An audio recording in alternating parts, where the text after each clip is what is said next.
Laisa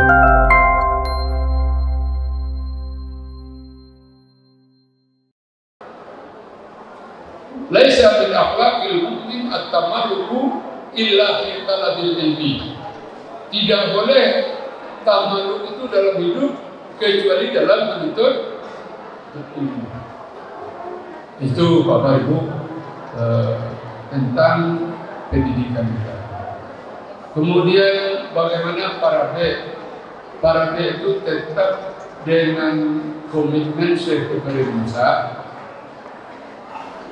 Sumbunya, ciri khas para tetap kita pertahankan. Ini banyak yang alumni wali murid sekarang, banyak yang alumni. Bagaimana tentang kurikulum? Kita tetap seperti apa yang digariskan olehnya para dia. Tetapi prinsipnya muhafazatu al-qadimi al-akhzu bil jadidi aslah. Muhafazatu al-qadimi salih wal akhzu bil jadidi aslah. Memelihara kebiasaan yang lama yang baik dan mengambil yang baru yang lebih baik. Jadi ada elastisnya di situ. Kebiasaan yang lama tetap kita jaga, yang baru yang lebih baik tetap kita ambil. Jadi itu tentang pendidikan. Baca kita, tetap anak-anak kita baca kita, tetap anak-anak kita itu mengkaji nahwu saraf, karena pendidikan kita 24 jam. Anak-anak kita bisa belajar nahwu saraf, belajar kitab dari berbagai guru, tergantung hobinya masing-masing. Kemudian Bapak dan Ibu yang perlu disampaikan bahwa pendidikan itu bukan belanja. Ibu banyak yang komentar Bapak, bulan tahun baru pendidikan kok payah bayi ko. Ya Bu, ibu anak bapak itu kok masih kuliah lah, kok masih parade, biaya sekolah mahal. Apa jadi kan bapak ibu sekolah parade tidak membayar. Senang betul ibu, senang Bu, tidak membayar. Cuma apa-apa ibu investasi.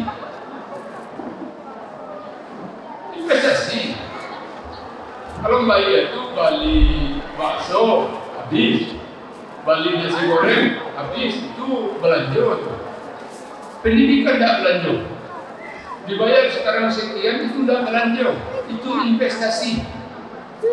Investasi itu siapa yang menerima nanti? Investor. Guru dah.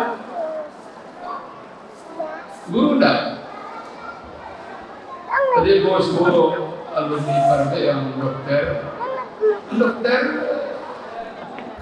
segar dari dokter itu yang menikmati investasi pendidikan itu bukan guru, orang tuanya. Jadi membayar Bu. Membayar Bu? Enggak. Itu ada investor menginvestasikan uang kita sebulan sekian. Tadi ada yang menjadi hakim, yang alumni juga jadi hakim. Siapa yang menerima? Orang tua. Kalau bilang guru menerima nanti kalau maju sudah ke pengadilan bicara ya kan?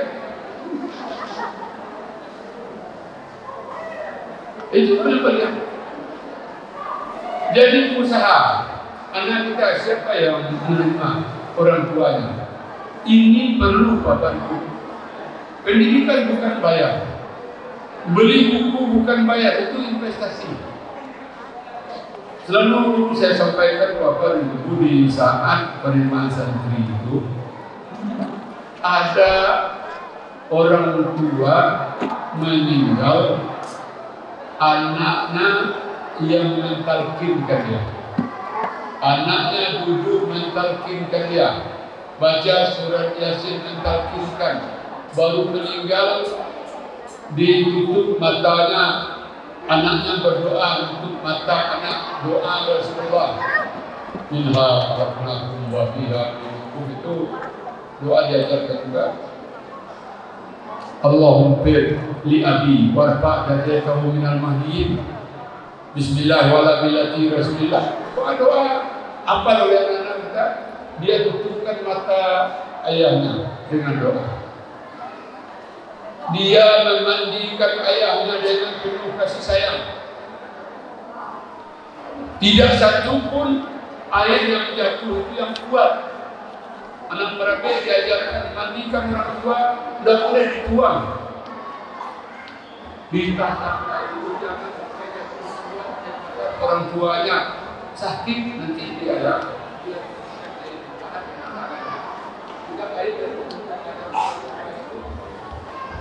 tidak kuat dan keras. Kemudian dia yang mengapali, dia yang imam, dia yang memasukkan mayat ke dalam kubur dengan baca surat Taha, minha khalaqnakum itu. Bismillah wala bilati Rasulillah. Dia yang berdoa, kira-kira dibayar itu semiliar. Mana yang tinggi nilainya, apa-apa enggak, dibaca doa pada itu dan anak daripada dilatar peti semiliar di bawah kapal apa-apa. Mana cakap? Kok ibu apa meninggal dunia dilantar dan anak kok peti semiliar ada dibalik di kapal itu. Kok doa, nama ibu dia. Doa, jadi baraja mendoa, baraja kamu bernilai itu. Lebih semiliar, membayar sekolah semiliar kok. Tidak nama yang murah kok. Murah bayar orang sekolah. Jangan merasa mahal. Doa yang setiap tidak salah menggetarkan langit. Bernilai itu. Ada bisa dinilai dengan uang. Pendidikan bukan belanja, pendidikan investasi. Investasi itu kita akan terima nanti sekian tahun lagi hasil dari pendidikan. Kemudian tidak instan apa itu, mohon juga kurikulum kita, pola kita sudah standar. Sudah berubah, sudah teruji. Nanti anak bapak seminggu itu bapak cari ya, dahulu pakai seminggu. Tidak bisa seminggu. Masa semua, dulu zaman masanya kan panjang. Jadi itu bapak dulu tentang parade. Guru-guru kita semuanya sekitar 250 orang dengan berbagai, semuanya kita komitmen untuk anak-anak didik kita. Itu barangkali sebagai informasi awal dari pertemuan. Sesudah ini kalau ada anak kita lulus, kita akan sering bertatap muka, berdiskusi bahan apa ke depan. Ya, bisa lihat yang berhasil, bisa lihat yang tidak berhasil, lalu kita diskusikan. Itu barangkali Bapak Ibu, kalau ada pertanyaan nanti para pimpinan kita siap untuk menjawab. Billahi taufiq wal hidayah. Assalamualaikum warahmatullahi wabarakatuh. Alhamdulillah, sudah sama-sama kita dengarkan paparan dari kuliah kita berkaitan dengan metode pengasuhan, maupun pendidikan dan materi pembinaan karakter di Pondok Pesantren Sumatera Tolib Parabet. Mungkin dari paparan tadi ada muncul pertanyaan ingin tahu dari ayah bunda. Kami buka mungkin forum tanya jawab yang pertama ini untuk 3 penanya yang pertama. pada Bunda.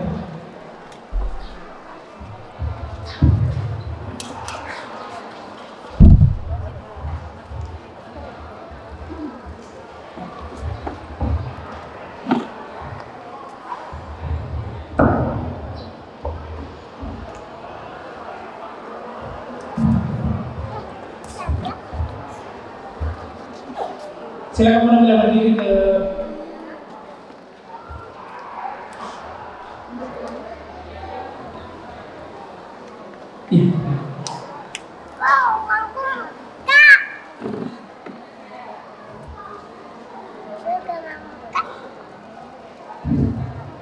Assalamualaikum warahmatullahi wabarakatuh. salam ketinggian kayaknya.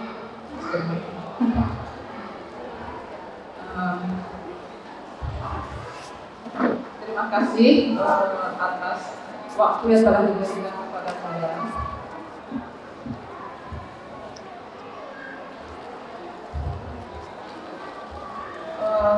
Dengan ibu siapa ibu? Ibu Hasnida Eka Putri. Ibu.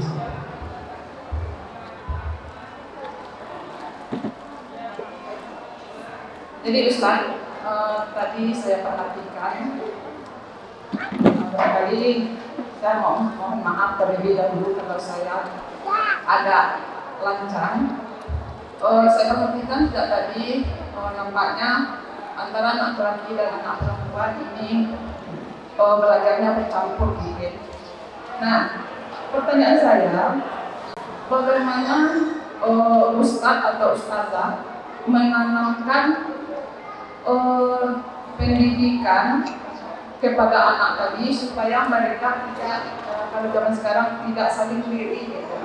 Jadi kalau kita lihat zaman sekarang kan anak-anak muda itu dia juga sudah melihat di medsos banyak ya, anak laki dan anak perempuan kalau bercampur pasti ada rasa. Jadi pertanyaan saya, bagaimana cara Ustazah untuk menanamkan ke anak tadi apa itu namanya supaya mereka tidak saling diri begitu. Terima kasih Ustaz. Assalamualaikum warahmatullahi wabarakatuh. Terima kasih Bu Hasnida. Tamu masih ada dari silakan Pak.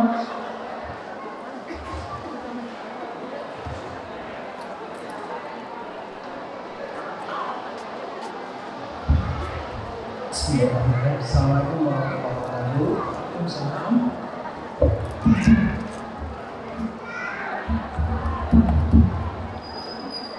Ya, sangat kita muliakan Bunda Ibu Nando, sahabat saya dan Bapak Ibu semua. Perkenalkan, nama saya Junaidi, calon wali santri dan juga salah satu yang wali santri juga. Jadi anak saya kepala masuk sini. Alhamdulillah sekarang yang sudah masuk juga justru adiknya. Jadi adiknya sekarang sudah masuk di Semarang, dan kakaknya sebelumnya di pondok pesantren juga. Nah, lain tapi kita ada sesuatu yang kakak istimewa juga, agak baik ya, dia kakaknya juga yang di sini. Jadi kakaknya perempuan masuk dia dan adiknya kakaknya sudah jalan sekarang masuk 1 tahun. Menarik yang saya katakan. Tentu kita semua punya harapan yang besar terhadap anak kita, dan saya kebetulan kita juga di dunia pendidikan. Saya dosen, kita punya harapan besar terhadap anak kita. Maka kami juga mempercayakan anak kita kepada kita akan yang terbaik. Pengalaman anak kita yang sudah besar tahu yang alhamdulillah komunikasi dengan anak ya ada keahlian juga. Komunikasi dengan wali kelasnya, dengan pengasuh di asrama bisa bagus. Cuma barangkali untuk kita lebih intens pola pengasuhan supaya sama. Ada enggak Bu ya? Mungkin sebagai program parenting namanya atau program lainnya yang memang kita senada. Jadi seperti yang saya sampaikan kan kita tidak sejalan bergerak membangun. Supaya kita benar-benar satu misi untuk membesarkan anak kita.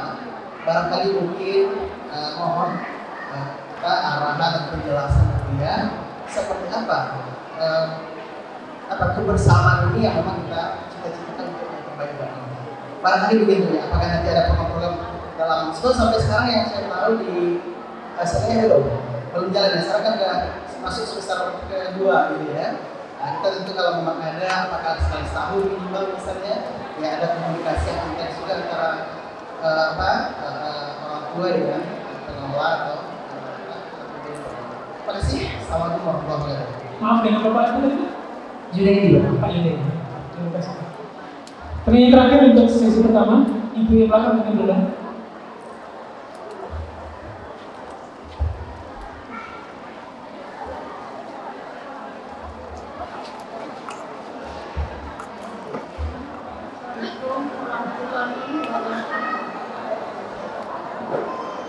Saya hormati Ustaz dan Ustazah dan juga wali murid yang sama-sama masuk santri baru.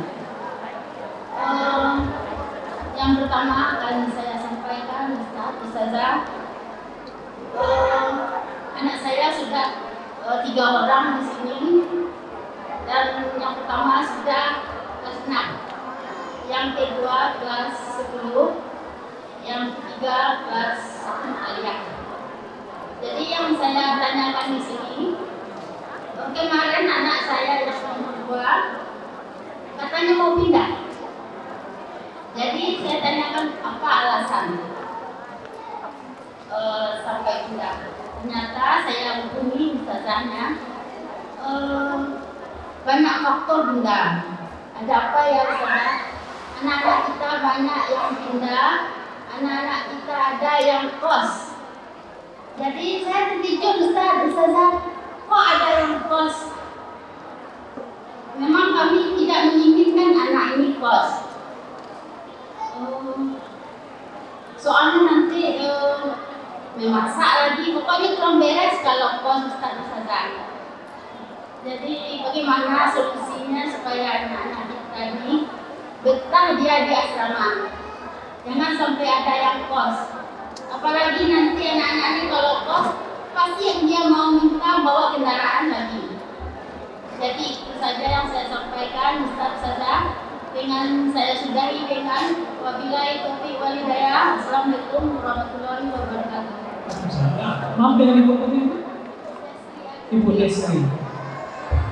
Baik, kita tampung dulu 3 pertanyaan pertama dari Ibu Hasmida tadi yang menanyakan tentang kelas yang masih bercampur di tingkat aliyah dan bagaimana teknik, mungkin ini bisa dijawab sama pengasuh atau guru kita.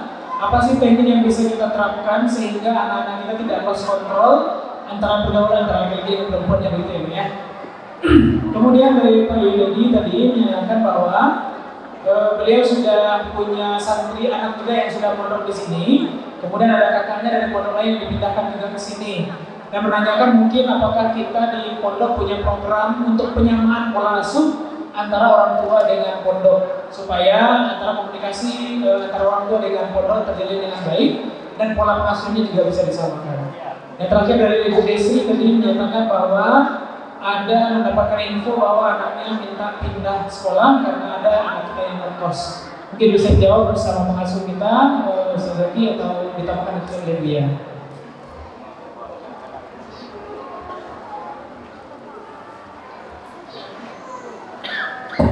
Terima kasih Ibu. Kita klarifikasi dulu yang terakhir bahwa sejak tahun 2015 itu pondok pesantren tidak membenarkan anak tinggal di kos.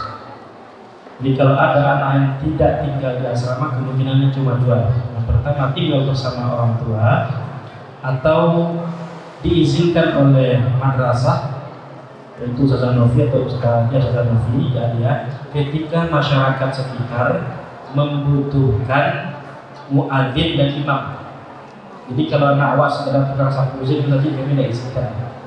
Tapi kalau mau difungsikan sebagai muadzin ataupun jadi imam, kita lepaskan kita tinggal di masyarakat. Jadi 2 ini kemungkinan santri yang tidak mondok bersama orang tua atau menjadi marbot sekaligus imam ataupun muadzin.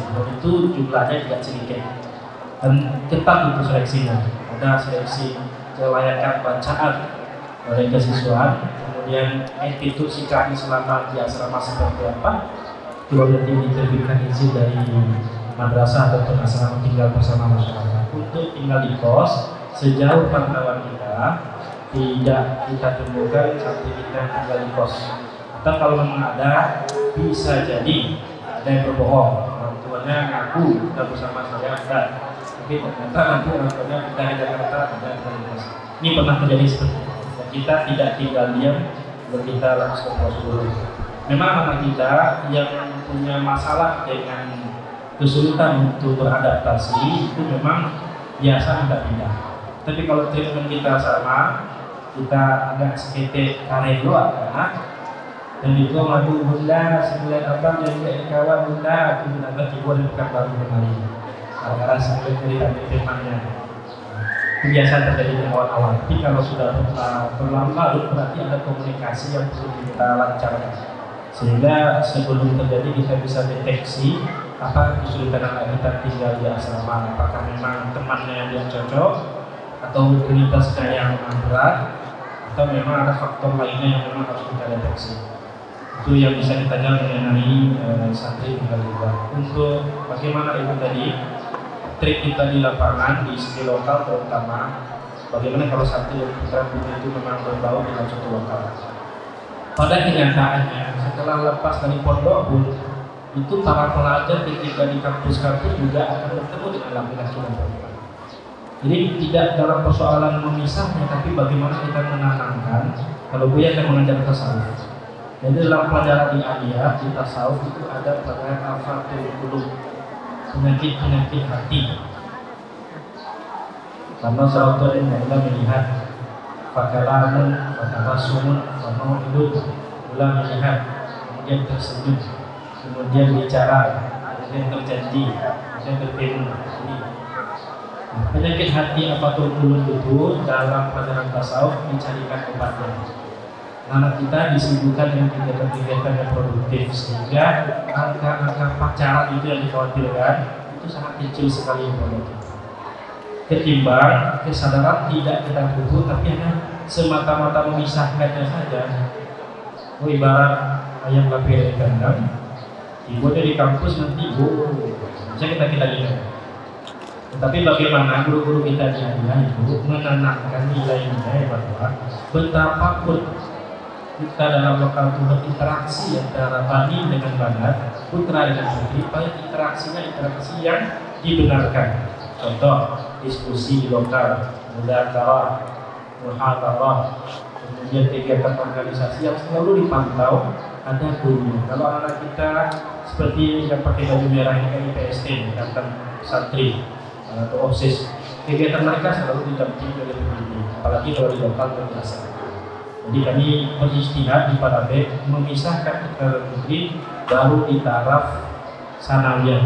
Bukan dalam artian tidak ingin anak-anak laki-laki punya akses dengan anak perempuan, bukan begitu, tapi dilihat dari ternyata prestasi anak-anak kita yang putri di tingkat sanawiyah lebih baik meningkat ketika dia tidak bersama dengan satu putra. Itu kita lihat. Sehingga kita mengambil kesimpulan di tahun 2018 untuk putri lebih terpacu pendidikannya ketika hanya satu lingkungan putri saja. Nah, bagaimana dengan keadaan setelah di sekolah Parabek itu pada kenyataannya di masyarakat akan bergabung laki-laki dan perempuan, jadi kontrol dirinya yang kita lakukan. Pendidikan dalam lokal kita tingkatkan. Ada mata pelajaran tasawuf, ada pembinaan akhlak selalu bersama santri kita.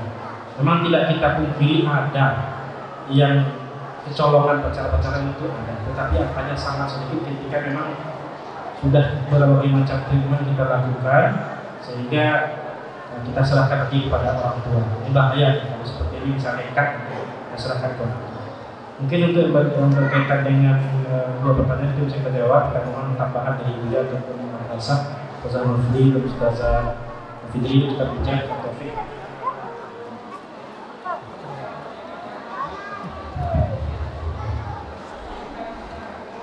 Baik, terima kasih atas pertanyaan-pertanyaan dari Bapak dan Ibu semua. Satu tambahan lagi barangkali buat buku kita yang terakhir tadi yang sudah menyampaikan, alhamdulillah sampai sekarang anak sudah yang keempat berarti buahnya di sini Pernah juga dulu ada kejadian ketika ada santri kita yang itu kalau progres sebelumnya ya Bapak Ibu, kalau yang untuk kelas 1 sekarang termasuk yang akan masuk sekarang ini, itu seluruhnya wajib asrama. Wajib asrama, tidak ada lagi yang bahkan meskipun orang tuanya rumahnya di depan gerbang sekalipun. Itu mulai dari santri kita yang sekarang kelas 1, termasuk juga yang besok ini, itu semuanya wajib asrama.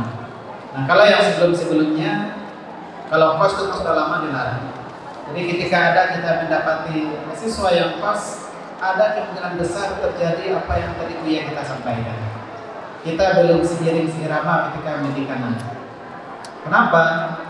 Karena pernah dulu kita mendapati ada siswa kita yang terkala minta keluar asrama menyampaikan dia tinggal bersama saudara saya atau orang tuanya. Akhirnya dia tinggal di situ. Lalu kemudian terus terjadi kasus di sana. Jadi kasus sama anak dan ini juga terkait dengan pergaulannya. Ternyata ketika itu sudah terjadi baru ketahuan. Ternyata tempat dia tinggal itu bukan saudara orang tua. Padahal ketika mereka mengadu dulu minta ditarik tinggal bersama keluarga, anak ini tinggal bersama saudara dari orang tua.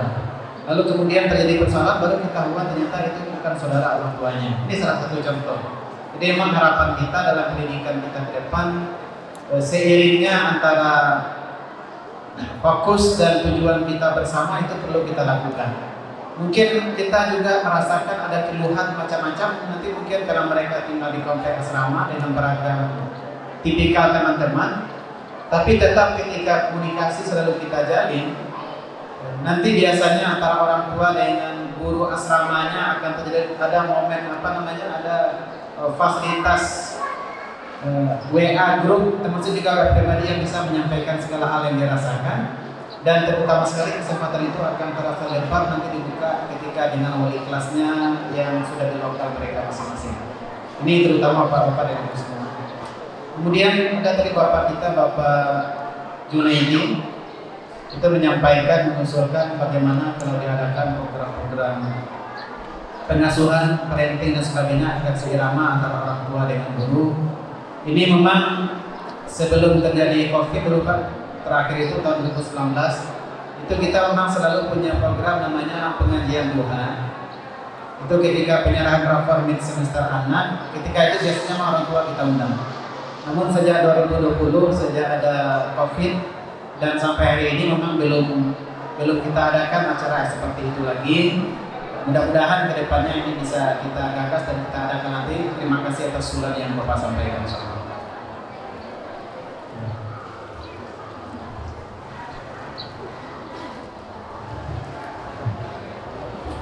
Oke, demikian tadi jawaban dari pimpinan kami dari 3 pertanyaan tadi. Masih ada Bapak? Disebutkan nama dan pertanyaannya Pak.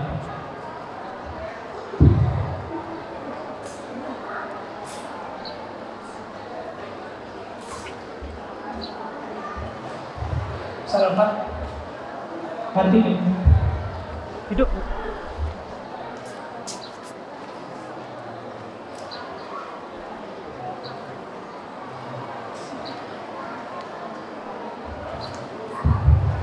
Bismillahirrahmanirrahim. Assalamualaikum warahmatullahi wabarakatuh.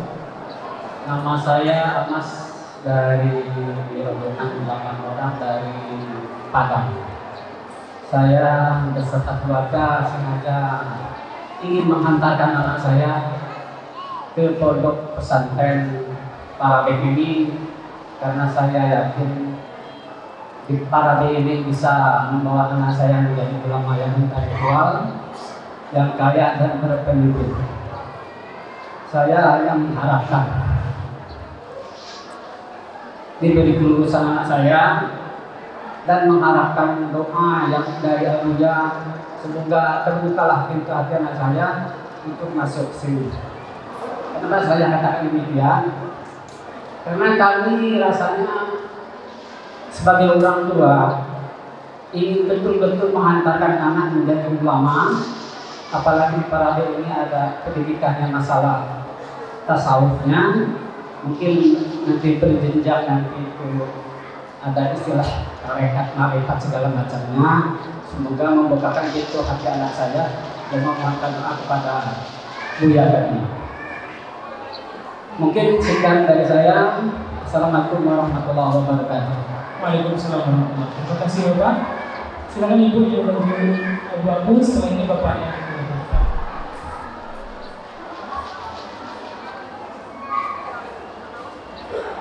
Assalamualaikum warahmatullahi wabarakatuh. Saya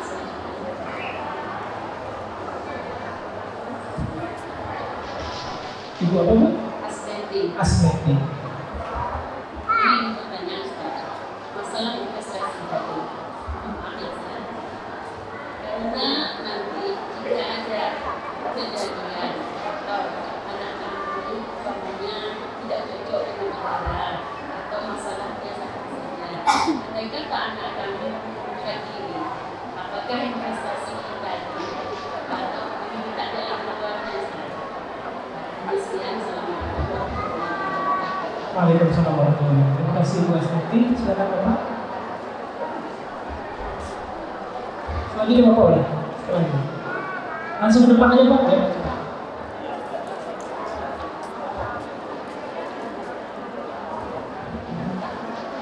Assalamualaikum warahmatullahi wabarakatuh.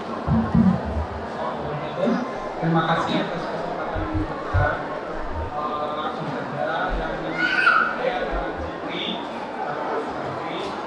dan ini kami tanyakan adalah tadi diinformasikan bahwa kalau yang mendapatkan itu sekitar 50 orang. Dari 500 orang itu kira-kira berapa kapasitas untuk yang akan diserahkan di sini? Yang pertama, yang kedua, kebetulan putri saya ikut dengan jalur prestasi. Jadi kami ingin tahu jalur prestasi ini dari tahun yang sebelumnya ada berapa orang yang diterima untuk jalur prestasi ini A, B, C. Terima kasih. Assalamualaikum warahmatullahi wabarakatuh. Waalaikumsalam. Terima kasih Pak Jepri. Pertanyaannya dimengerti. Silakan Bapak. Assalamualaikum warahmatullahi wabarakatuh.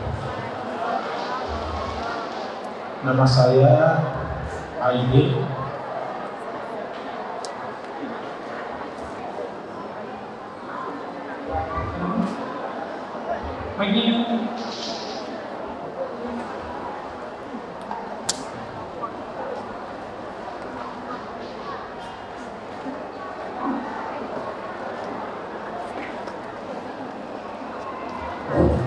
Dari Persel, yaitu paling ujung dari perbatasan antara Bengkulu dan Jambi. Saya punya anak sebanyak 5 orang. Alhamdulillah, semuanya saya masukkan di sini. Sekarang anak yang keempat. Apa yang menjadi motivasi saya untuk masuk ke sini? Juga saya seorang guru bahasa Arab di MTSN. Ketika ada kemampuan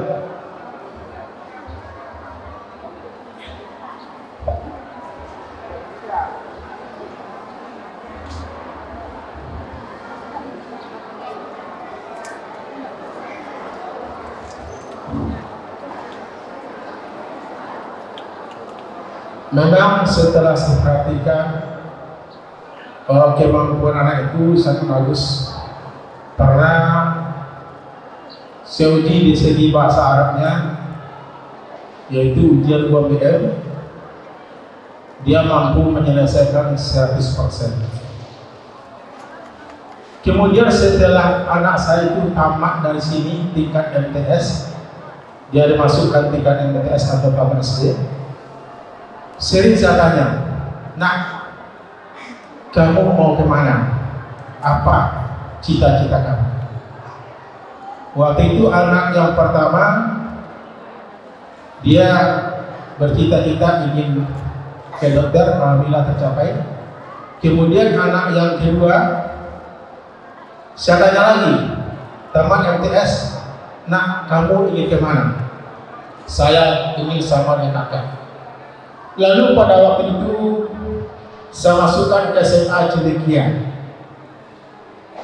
Kemudian yang menjadi kendala pada waktu itu, umumnya SMA Cilikia, Man Cilikia, SMA 1 Sumba, umumnya untuk mendaftar itu syarat untuk mendaftarnya menginginkan nilai rata-ratanya 8. Itu syarat untuk masuk.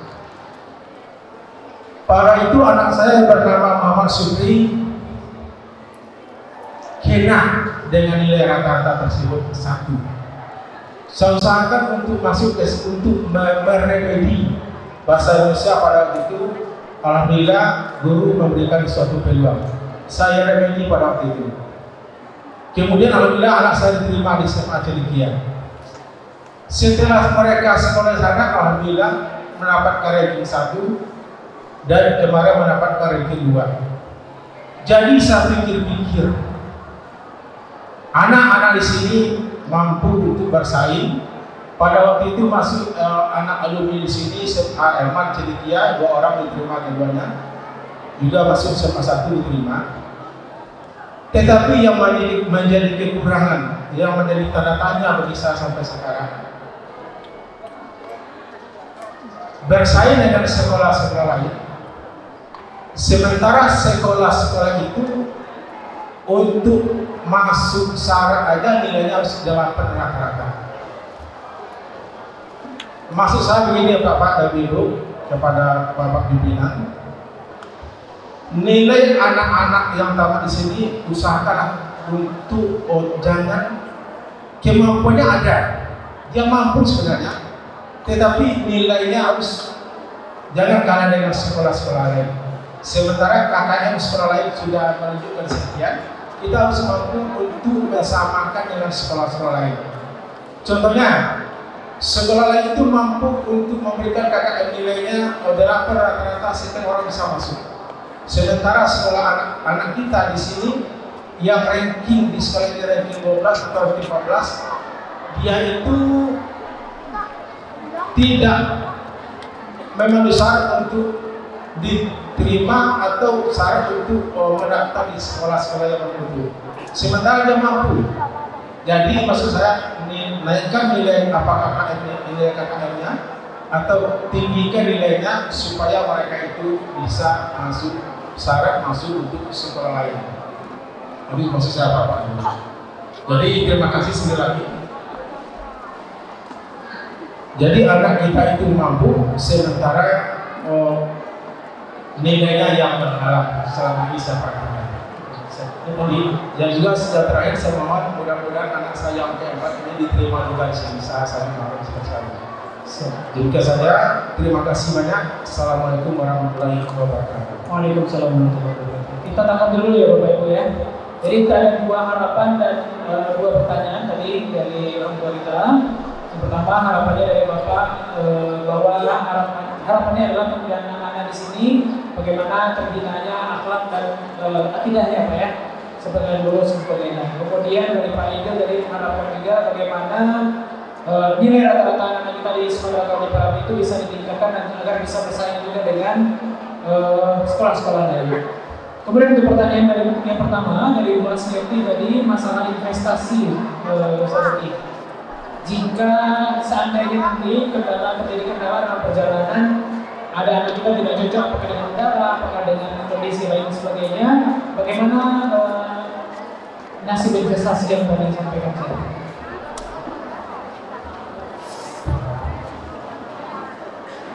Untuk doa dan harapan nanti kita minta jasa doanya kepada Buya, yang mana biasanya anak kita itu diterima.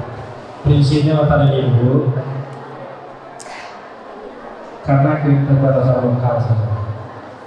Buya sudah sampaikan tadi, artinya hati kita semua semakin banyak umat Rasulullah di pesantren semakin bagus.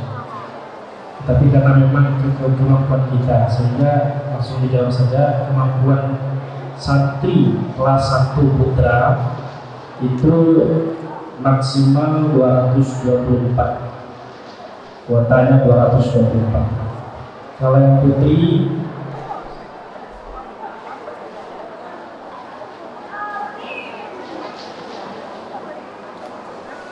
perkirakannya memang angka 160-an kira-kira. Kita harus mengukur kapasitas asrama dan juga kapasitas di lokal. Kata tadi mengenai investasi tadi, kita memang punya skema pengembalian ada di 3 bulan pertama itu ada skema pengembalian. Tapi kalau sudah masuk bulan keempat itu jakak sudah punya pola nyaman di pondok, sehingga berubahnya pikiran anak di bulan keempat itu diabaikan. Tetapi di 3 bulan pertama, bila anak berubah pikiran atau orang tua berubah pikiran, itu masih diakui ada pengembalian. Maka skemanya nanti bila di bulan pertama mundur itu dikembalikan uang masuk 100%. Belum sebulan belajar kita pindah atau orang tua datang bisa sama anak yang dibuat cerita supaya bisa hati sama anak, itu dikembalikan 100% yang sudah dibayar uang masuknya. Tetapi kalau uang makan tidak dikembalikan, uang SPP tidak dikembalikan, uang baju tidak dikembalikan karena sudah dipakai. Bulan kedua juga tentu ada skemanya persentasenya, dan bulan ketiga ada persentasenya. Tetapi kalau sudah masuk bulan keempat, tentu kita tidak bisa lagi memfasilitasi itu karena sudah masuk dalam rancangan anggaran pembiayaan dalam 1 tahun, masuk di situ. Maka kita hanya bisa sampaikan mudah-mudahan Allah mengijabahi doa kita, dan kita harapkan dengan anak kita. Kok takdir dikatakan Allah SWT tidak lolos di parabel. Biasanya yang punya semangat kuat bulan Agustus nanti atau bulan September, nah sekolah di tempat lain pengen juga bayar-bayarnya parabel baru. Telepon lah Ustaz kerja, telepon lah mati. Lah ya kuota kosong orang pindah dan mundur-mundur dari ini. Itu mungkin takdir. Kalau ternyata takdir tidak menentukan kita di tahun jalan baru seperti itu. Tapi itu tidak janji, bisa jadi nanti di tahun jalan ini semuanya lanjut, tidak ada yang mundur. Depannya dari sini depan saja.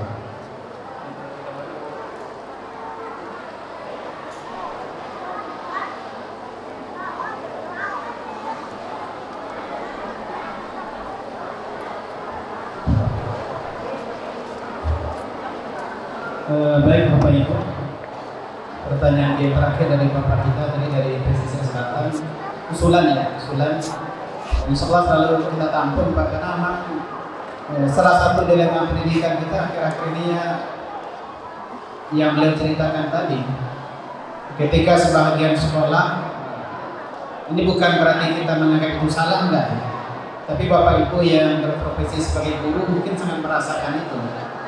Ketika ada sekolah-sekolah sekarang yang sudah menpatok nilai minimal itu mesti sekian.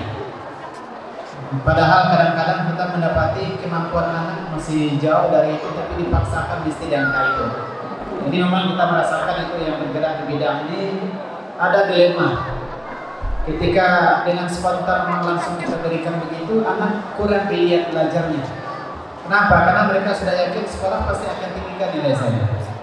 Jadi ini yang sampai hari ini memang di kita masih jadi bahan kajian selalu, tetapi dengan selalu mengupayakan menganalisa kemampuan anak, itu tahun ke tahun itu kita juga sudah mulai menaikkan sedikit KKM yang sudah ada itu. Kalau sekarang itu rata-rata masih di angka 75 sampai 77. Mudah-mudahan yang kali ini kita akan mendapatkan anak-anak yang memang punya potensi yang cukup kuat, sehingga harapan dari Bapak kita tadi bisa juga nanti kita kabulkan insyaallah. Tapi ini tetap tentu kita lakukan analisa ini. Coba barangkali sedikit tambahan. Kalau untuk yang mundur tadi Bapak Ibu, memang tahun kemarin ada beberapa anak, kalau nggak salah ada sampai 5 orang. Dia ada skemanya di yayasan. Kalau mundur, kalau sebelum sekolah murid itu yang 11 juta itu dikembalikan. Tapi kalau mundur sudah berjalan pendidikan sekian bulan, hanya sampai 3 bulan itu ada skema pengembalian. Ada yang 90%, ada yang 80%, ada yang 70%. Itu ada skemanya di keuangan yayasan, itu sudah ada ketentuan bakunya seperti apa. Jadi memang insyaallah kalau ada yang, makanya nanti selesai kita atas, karena kita lulus, Bapak Ibu jangan takut karena disuruh oleh panitia mendaftar dengan rincian pembayaran sekian. Nanti jangan anak saya nggak jadi sekolah di sana. Kalau nggak jadi itu biasanya uangnya dikembalikan. Artinya uang yang bukan uang habis Itu kan di keterangan keuangan kita ada rincian. Ada misalnya uang masuknya kalau yang maliyah 6.500.000. Kalau yang sanawiyah 11 juta. Kalau yang lain itu ada untuk biaya bulan pertama. Itu uang habis namanya. Ada untuk pakaian, perlengkapan dan lain itu uang habis. Tapi kalau yang 11 juta untuk sanawiyah itu biasanya dikembalikan.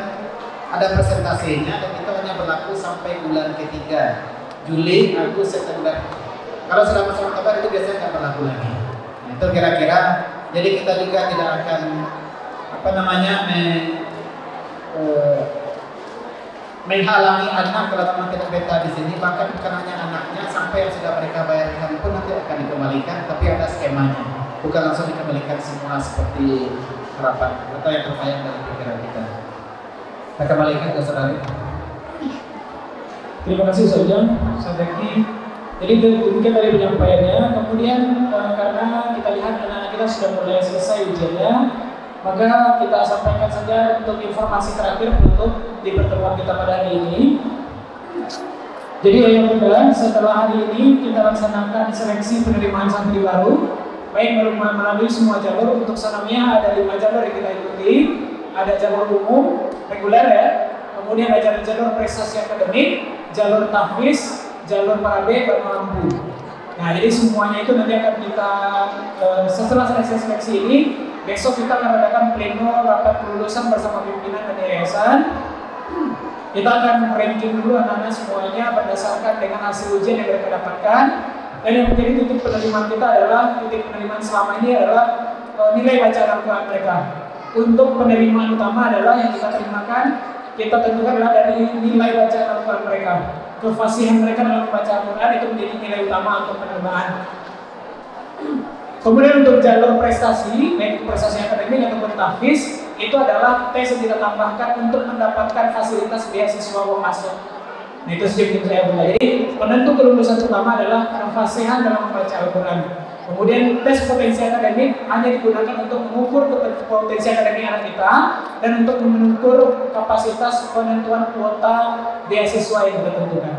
Nah, itu yang kita sampaikan. Kemudian setelah ujian hari ini, besok kita pleno. Insya Allah kalau selesai pleno besok tanggal 17 hari Selasa, insya Allah itu pengumuman sudah bisa kita siarkan melalui website kita ataupun melalui media-media sosial kita. Jadi silakan ayah bunda nanti standby di grup WhatsApp masing-masing yang sudah kita bagikan kemarin. Kemudian melalui media-media sosial kita juga mohon dipantau juga mulai hari Selasa.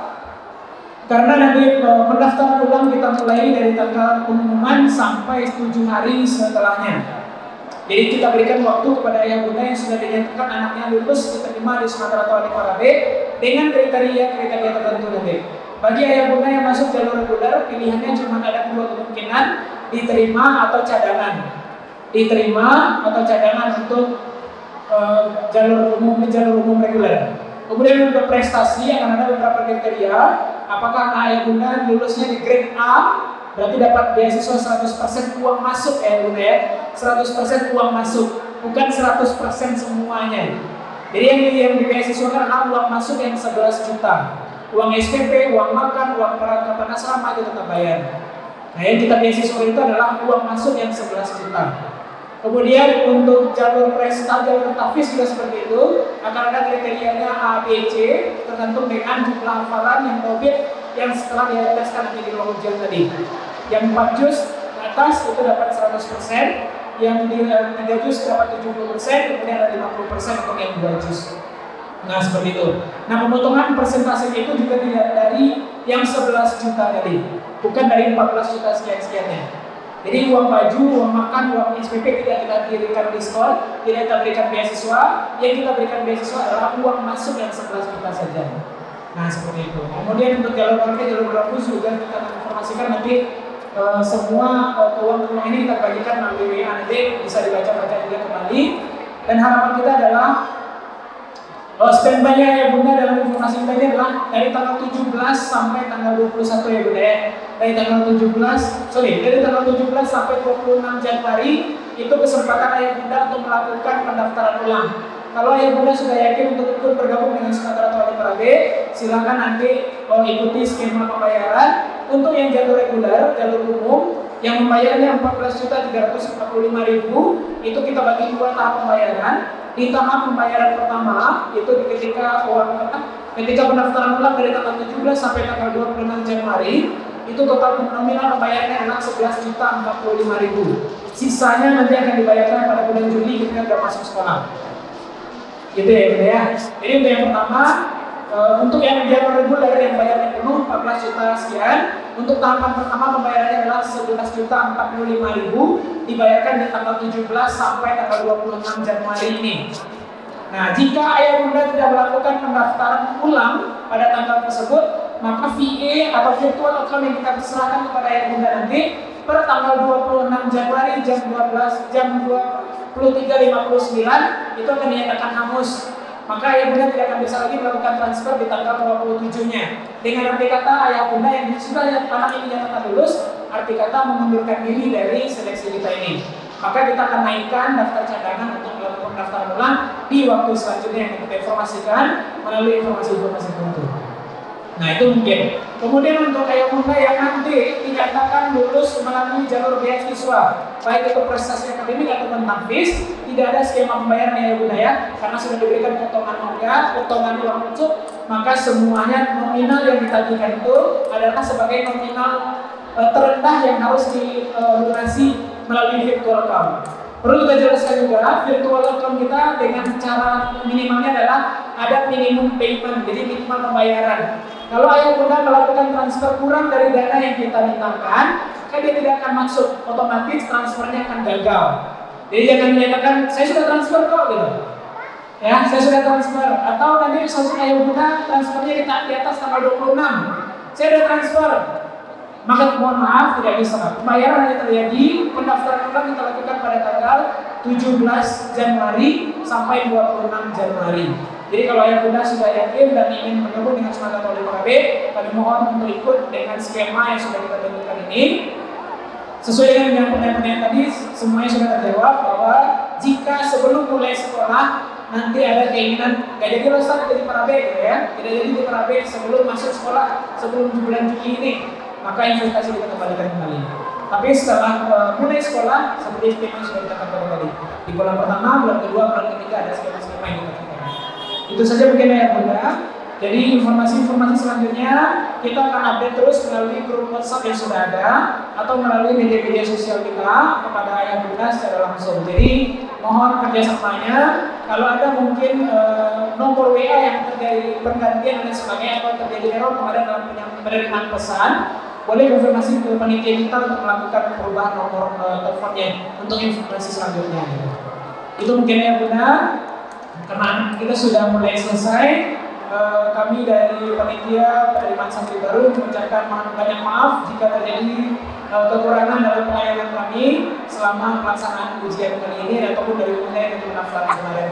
Dan kami ucapkan jazakumullah khairan katsiran kepada sebuah kami, saudara pimpinan yang sudah hadir pada pertemuan kali ini. Mudah-mudahan semua informasi yang kita sampaikan bisa diterima. Dan jika masih ada pertanyaan, silakan menyampaikan pertanyaan-pertanyaan tersebut melalui nomor-nomor panitia yang sudah ada atau melalui nomor telepon kontak humas kita yang sudah kita sebarkan. Kita tutup pertemuan kita ini dengan mengucapkan alhamdulillahirabbil alamin, dan kami mohon kerjasamanya dari ayah bunda nanti untuk membawa sampah pribadi kita masing dan membuangnya di tong sampah yang sudah disediakan di belakang ruang acara. Kita tutup pertemuan ini dengan doa kafaratul majlis. Subhanallah wa bihamdihi asyhadu an la ilaha illa anta astaghfiruka wa atubu ilaik. Saya selaku pembawa acara, mohon maaf jika terjadi kesalahan dalam penyampaian kata dan penyebutan nama. Mohon pamit undur diri dan kami ucapkan selamat kembali ke rumah masing-masing. Semoga perjalanan kita lancar dan nyaman sampai di rumah masing-masing. Demikian kami persilakan ayah bunda, kami tutup dengan assalamualaikum warahmatullahi wabarakatuh.